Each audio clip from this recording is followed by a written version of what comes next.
Hello guys, அனைவருக்கும் வணக்கம். இன்றைய தினம் 10/7/2025 ஒரு சில முக்கியமான செய்திகளை மட்டும் பார்க்கலாம். ஸோ இந்த அட்வர்டைஸ்மெண்ட் தான், இதெல்லாம் அவ்வளோ இது இம்பார்ட்டண்டான விஷயங்கள் இல்லை. ஸோ அதனால் இதெல்லாம் ஸ்கிப் பண்ணிடலாம். அண்ட் தென் இந்த ஃப்ரண்ட் பேஜில் வந்து பார்த்திங்கன்னா 12th Tildaski Bridge collapses in Vadodara அப்படின்ற மாதிரி மென்ஷன் பண்ணியிருக்காங்க இல்லையா. ஸோ இது ஆக்சுவலி ரொம்பவே இம்பார்ட்டண்டான ஒரு நியூஸ். ஸோ இந்த பிக்சரில் கொடுத்துருக்க மாதிரியே வந்து பார்த்திங்கன்னா ஒரு பிரிட்ஜு இருந்திருக்கு. ஸோ அந்த ஒரு பார்ட் மட்டும் பார்த்திங்கன்னா அப்படியே விழுந்துட்டுருக்கு. ஸோ அந்த டைமில் அங்கே போயிட்டு இருந்த வெஹிக்கல்ஸ் எல்லாமே வந்து பார்த்திங்கன்னா அந்த ரிவரில் வந்து மூழ்கிட்டுருக்கு. ஸோ இது எந்த ரிவர்னு பார்த்திங்கன்னா மஹி ரிவர் அப்படின்னு ஒரு ரிவர் ஃப்ளோ ஆகிட்டுருக்கு இல்லையா. ஸோ இது எங்கேருந்து ஆரிஜினேட் மஹி ரிவர்னால் இப்போ அதை பற்றி கொஞ்சம் நம்ம ரிசர்ச் பண்ணி பார்க்கணும் நம்மளோட காம்படிட்டிவ் எக்ஸாம்ஸில். ஸோ இப்போது ஒரு ரிவரோ என்ன ஒரு ஜியாகிரஃபியுமே நியூஸில் வந்ததுன்னா அதை நம்ம அட்லீஸ்ட் நம்ம அதில் வந்து நம்ம ஸ்ட்ராங்காக இருக்கணும். ஏன்னா அது வந்து கேட்குறதுக்கு வாய்ப்புகள் நிறையவே இருக்குது. ஸோ இந்த மாஹி ரிவர் வந்து பார்த்திங்கன்னா மத்திய பிரதேஷ், ராஜஸ்தான், குஜராத் ஸோ இந்த பக்கமாக வந்து பார்த்திங்கன்னா ஃப்ளோ ஆகுது. இது வந்து நார்த்தன் ஸ்லோப்ஸ் ஆஃப் விந்தியாஸ்லேருந்து ஒரிஜினேட் ஆகுது. இதோடைய ட்ரிபியூட்டரிஸ் வந்து பார்த்திங்கன்னா எரு, நொரி, சப், சோம், ஜக்கம், அப்புறம் வந்து மொரேன், அனாஸ், பனம், பதர் இந்த மாதிரியான ஒரு சில ட்ரிபியூட்டரிஸ் நீங்களே வந்து பார்த்திங்கன்னா அது நீங்களே போட்டு பார்த்திங்கன்னா கூட நல்லா தெரியும். ஸோ இந்த மாதிரியான ட்ரிபியூட்டரிஸோட நம்ம இந்த மஹி ரிவர் அப்படின்றது ஃப்ளோ ஆகிட்டுருக்கு. ஸோ இங்கே என்ன நடந்திருக்குன்னு பார்த்திங்கன்னா மாஹி ரிவர் மேலே ஆக்சுவலி இந்த பிரிட்ஜ் பேர் என்னன்னு பார்த்திங்கன்னா இங்கே போட்டிருக்காங்க கம்பீரா பிரிட்ஜ். பத்ரா டவுனுக்கு பக்கத்தில், அதாவது Padra town in Vadodara district of Gujarat, அந்த இடத்துல இருக்க கம்பீரா பிரிட்ஜ் அப்படின்ற பிரிட்ஜில் வந்து பார்த்திங்கன்னா இந்த ஆக்சிடெண்ட் நடந்திருக்கு. இந்த பிரிட்ஜ் வந்து கம்பீரா பிரிட்ஜ் தான். ஸோ இந்த கீழே ஃப்ளோ ஆகிட்டு இருக்க ரிவர் வந்து பார்த்திங்கன்னா மாஹி ரிவர். ஸோ இந்த டிசாஸ்டர் வந்து பார்த்திங்கன்னா ஃபுல்லி இது வந்து மேன்மேட் டிசாஸ்டர் தான். ஸோ இந்த டிசாஸ்டருக்கான மெயின் காரணம் என்னன்னு பார்த்திங்கன்னா ஃபர்ஸ்ட் திங் இன்ஸ்பெக்ஷன்ஸ், ஆடிட்ஸ்லாம் வந்து நடந்திருக்கலாம். ஸோ இதெல்லாம் ஒழுங்காக நடக்காமல் இருக்கிறதும் வந்து பார்த்திங்கன்னா இதுக்கான ரீசன் தான். அண்ட் தென் லோட் மேனேஜ் பண்ணணும். அதாவது இவ்வளோ ஒரு இந்த பிரிட்ஜஸ்லாம் வந்து பார்த்திங்கன்னா எப்போத்துலேருந்தோ கட்டியிருப்பாங்க. ஸோ அந்த காலத்தில் சிமெண்ட்டு இது கன்ஃபார்ம் வந்து வீக்காக அப்போ இருந்த மாதிரியே இப்போ இருக்குமா அப்படின்றது யாருமே கேரண்டி இல்லை. ஸோ இது மேலே போகிற லோடு வந்து பார்த்திங்கன்னா நம்ம வந்து மேனேஜ் பண்ணணும். அதே நான் மெயினாக இந்த மான்சூன் சீசன், இப்போ மான்சூன் சீசன் தானே. ஸோ இந்த மாதிரி மான்சூன் சீசன்ஸில் தான் நம்மளுடைய அதோட அதை பற்றின அக்கறை வந்து பார்த்திங்கன்னா ரொம்பவே அதிகமாக இருக்கணும். அதை ரொம்பவே கான்சென்ட்ரேட் பண்ணிக்கணும். ஸோ அதை பற்றி அவேர்னஸ் கொடுக்கணும். ஏன்னா மான்சூன் சீசனில் அந்த நீரோட்டம் வந்து பார்த்திங்கன்னா அதிகமாக இருக்கும். ஸோ இதனால் அந்த வீக்காக இருந்தாலும் பிரிட்ஜு வந்து அஃபெக்ட் ஆகிறதுக்கான வாய்ப்புகள் நிறையவே இருக்குது.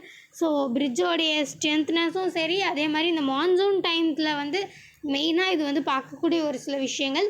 அண்ட் தென் வெஹிக்கல்ஸ் அந்த மேனேஜ் பண்ணணும். ஒரு சில இந்த பிரிட்ஜ் மேலே இவ்வளோ ஸ்பீடில் தான் போகணும், அந்த மாதிரியான ஒரு சில மேனேஜ்மெண்ட், இவ்வளோ லோடு தான் எடுத்துகிட்டு போகணும், இவ்வளோ ஸ்பீடில் தான் போகணும்.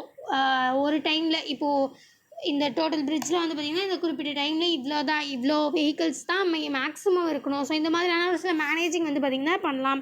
அதே நிறைய ப்ரோஆக்டிவ் மெயின்டெனன்ஸ் அண்ட் ரிப்பேர்ஸ். இப்போ ஒரு நமக்கு ஏதாச்சும் ஒரு சின்ன சிக்னல் தெரிஞ்சாலே வந்து பார்த்திங்கன்னா அதுக்கு முன்னாடியே வந்து நம்ம ஆக்டிவாக வந்து அங்கே போய்ட்டு ரிப்பேர் ஒர்க்ஸ்லாம் வந்து பண்ணிட்டோன்னா ஸோ இது வந்து தடுக்கப்படுறதுக்கான வாய்ப்புகள் நிறையவே இருக்குது. ஸோ அண்ட் தென் இதெல்லாம் தாண்டி நிறைய நம்ம மாடர்ன் டிசைன்ஸ், கன்ஸ்ட்ரக்ஷன் ஸ்டாண்டர்ட்ஸ்லாம் நம்ம செக் பண்ணணும். And then accountability and oversight and then real time monitoring and load management இதுக்கு முன்னாடி சொன்னோம் இல்லையா. ஸோ இதெல்லாம் நம்ம வந்து ஒழுங்காக பார்த்துருக்கணும். பப்ளிக் அவேர்னஸ் நிறைய கொடுத்துருக்கணும். கவர்மெண்ட் இன்வெஸ்ட்மெண்ட் வந்து பார்த்திங்கன்னா இன்னுமே கொஞ்சம் இந்த மாதிரியான விஷயங்களில் அதிகப்படுத்தணும். ஏன்னா நம்ம இதுக்கு முன்னாடியே நம்ம பார்த்துருந்தோம். ஸோ இந்த மாதிரியான கொஞ்சம் ஓல்டு திங்ஸ்க்கு வந்து நம்ம கவர்மெண்ட் இன்வெஸ்ட்மெண்ட் கொஞ்சம் அதிகப்படுத்தினா நல்லாயிருக்கும் அப்படின்ற மாதிரியான நிறைய ஆர்டிகல்ஸே பார்த்திங்கன்னா வந்திருக்கு. ஸோ ஏன்னு வந்து பார்த்திங்கன்னா இந்த மாதிரி அந்த காலத்து லைக் இதுக்கு முன்னாடி கூட வந்து ஒரு பிரிட்ஜ் வந்து இது மாதிரி ஆகிட்டு இருந்தது. ஸோ நிறைய பேர் இறந்துட்டு இருந்தாங்க. இப்போ ரீசெண்டாக நிறைய டிசாஸ்டர்ஸ் நடந்தது இல்லையா. ஸோ அதுலேயுமே இந்த மாதிரியான பிரிட்ஜஸ் நிறையவே இதனால இந்த மாதிரியான ஓல்டு ரொம்ப முன்காலத்தில் கட்டின மானுமெண்ட்ஸ்னால அதோடைய ஆக்சிடென்ட்ஸ்னால நிறையவே வந்து உயிரிழப்புகள் ஏற்படுது. ஸோ இதனால் கவர்மெண்ட் இன்வெஸ்ட்மெண்ட்ஸுமே இது எல்லாத்தையுமே மறுபடியும் ஒருங்கிணைக்கிறதுல ஒழுங்குபடுத்துறதுல இது நிறையவே இன்வெஸ்ட் பண்ணணும் அப்படின்ற மாதிரி மென்ஷன் பண்ணியிருக்காங்க. மற்றபடி இங்கெல்லாம் அவ்வளோ இம்பார்ட்டண்டான விஷயங்கள் இல்லை. இன்னைக்கு நியூஸ் பேப்பரில் இது ஒன்று தான் ரொம்பவே இம்பார்ட்டண்டான ஒரு விஷயமா இருந்துச்சு. அண்ட் தென் எடிட்டோரியல் பேஜில் வந்து பார்த்திங்கன்னா Israel has fail to solve the Persian puzzle. இதெல்லாம் அவ்வளோ இம்பார்ட்டண்டான விஷயங்கள் இன்றைக்கி இல்லை. ஓகே. ஸோ அதெல்லாம் ஸ்கிப் பண்ணிடலாம். அண்ட் தென் இன்றைக்கி ஒரு இம்பார்ட்டண்டான நியூஸ் என்னன்னு பார்த்தீங்கன்னா, பிரிக்ஸ் நம்மளுடைய பிரிக்ஸ் 17th பிரிக்ஸ் சமிட் வந்து இப்போ நடக்க போகுது இல்லையா? ஸோ அதை பற்றியுமே நம்ம தெரிஞ்சுக்க வேண்டியது அவசியம். ஸோ இப்போ ரீசெண்டாக நம்ம பிரதமர் மோடி அவர்கள் வந்து பார்த்திங்கன்னா 5 கண்ட்ரீஸ்க்கு போயிட்டு பிரிக்ஸ் மீட்டிங் அட்டென்ட் பண்ணிட்டு வரதா மென்ஷன் பண்ணியிருந்தாங்க. ஸோ பிரேசிலில் நடக்கிற 17th பிரிக்ஸ் சமிட்டுக்கு நம்ம பிரதமர் மோடி அவர்கள் போயிருக்காங்க. இதில் என்னென்னத்தை பற்றி பேசியிருக்காங்க அப்படின்றத நம்ம ஜஸ்ட் ஒரு ஓவர்வியூ மட்டும் பார்க்கலாம். ஸோ சஸ்டைனபிள் டெவலப்மெண்ட் பற்றி நம்ம வச்சுருக்கோம் எஸ்டிஜிஸ். ஸோ அதை பற்றி பேசியிருக்காங்க. அண்ட் தென் இப்போது ரொம்பவே ஒரு கொஷின் மார்க்காக இருக்க பீஸ் அண்ட் செக்யூரிட்டி பற்றி பேசியிருக்காங்க. ஏன்னா அங்கங்கே வார் தான் நடந்துகிட்ருக்கு.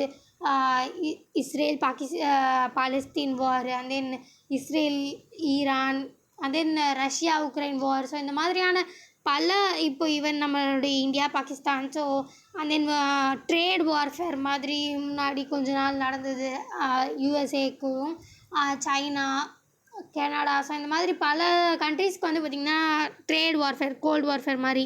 ஸோ இந்த மாதிரியான பல விஷயங்கள் முன்னிட்டு பீஸ் அண்ட் செக்யூரிட்டி பற்றி பேசியிருக்காங்க. அண்ட் தென் ஃபினான்ஷியல் கோஆப்ரேஷன், அதாவது இந்த கிராஸ் பார்டர் பேமெண்ட் இனிஷியேட்டிவ் மூலிமா ஃபினான்ஷியல் கோஆப்ரேஷன் பண்ணலாம் அப்படின்ற மாதிரியும் பேசியிருக்காங்க. And then technology and digital economy பற்றி பேசியிருக்காங்க. And then health and social development பற்றியும் நிறையவே வந்து பார்த்திங்கன்னா பேசியிருக்காங்க. ஸோ இதெல்லாம் வந்து ரொம்பவே இம்பார்ட்டண்டான ஒரு சில விஷயங்கள் வந்து நம்ம பார்க்கணும். ஏன்னா நம்ம இந்த பிரிக்ஸ் சமிட்டில் நம்ம தான் வந்து பார்த்திங்கன்னா கொஞ்சம் லீட் பண்ணுற மாதிரியான ஒரு சில விஷயங்கள் நடந்தது இல்லையா? ஸோ அதனால் நம்ம நல்லாவே வந்து பெர்ஃபார்ம் பண்ணியிருக்கோம் அப்படின்ட்டு தான் இப்போ கிடச்சிருக்க நியூஸில். ஸோ இதுக்கப்புறம் தான் நம்ம வந்து பார்க்கணும் ஃபர்தர் அப்டேட்ஸ்க்கு. இப்போதைக்கு இவ்வளோ தான் நமக்கு வந்து வந்திருக்கு. இதுக்கப்புறமா டீட்டெயிலாக ஃபார் ஷுர் வரும். ஏன்னா ஒவ்வொன்றத்தை பற்றியும் நம்ம வந்து பின்னாடி பேசுகிறதுக்கு கூட வாய்ப்புகள் நிறையவே இருக்குது ஒவ்வொன்றத்தை பற்றியும். ஸோ மற்றபடி இங்கெல்லாம் அவ்வளோ எதுவும் வேறு எதுவும் ஸ்போர்ட்ஸ்லலாம் அவ்வளோ எதுவும் இம்பார்ட்டண்டான விஷயங்கள் இல்லை.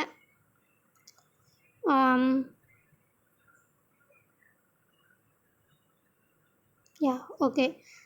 அவள்தான் இன்றைக்கி இம்பார்ட்டண்டான நியூஸ் பார்த்திங்கன்னா அந்த ஒரு bridge accident and then BRICS summit 17th BRICS summit. So இது 2 தான் வந்து ஆக்சுவலி இன்றைக்கி நியூஸ் பேப்பரில் ரொம்பவே இம்பார்ட்டண்டான ஒரு சில விஷயங்கள். ஒரு சில டைமில் நம்மளுடைய நியூஸ் பேப்பரில் வந்து இம்பார்ட்டண்டான நியூஸ் அதிகமாக இல்லாத மாதிரி கூட இருக்கலாம்.